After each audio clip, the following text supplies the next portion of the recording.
buufattee Anfiran qabuuni beekta ture eenyuta nubsaa anoo si malee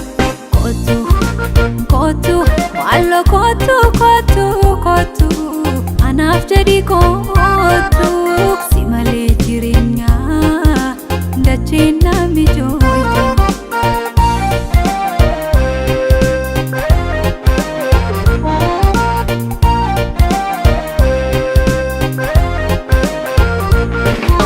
Otona beektoon si dhabee jiruun akkanan taane anumaan beeku maan arginee deemu kee malee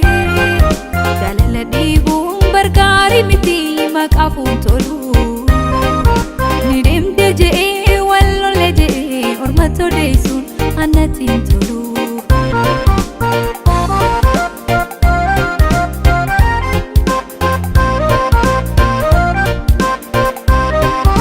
Hiika jaalala koo wallaalte malee Badhaadhuun noon dhufaa olee bubbulee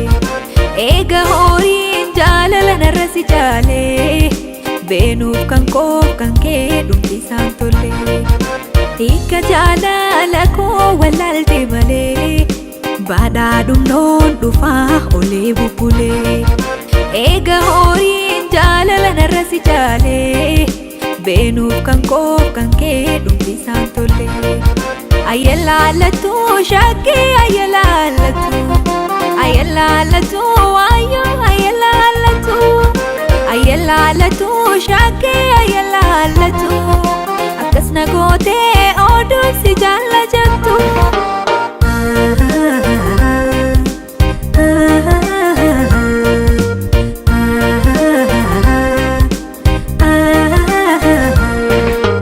kan si dinquu maqaa keettinan Fira kootiin gargar bahee Fira faana gargar bahee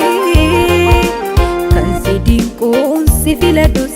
yaanni kan kee yoomnaaf tahee ofittummaan kee sumaaf tahee Kan si dinquu awwaalamaan dhabduun tahee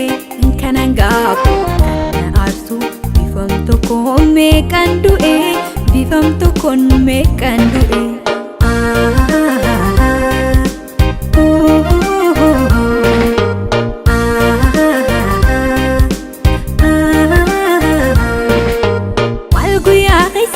Garte amma meenaa himii sababni itti naanottu maaluma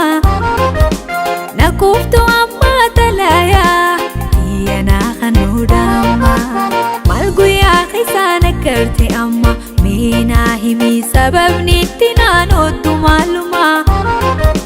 Nakuuftu amma talayaa iyyanaa kanuudhaama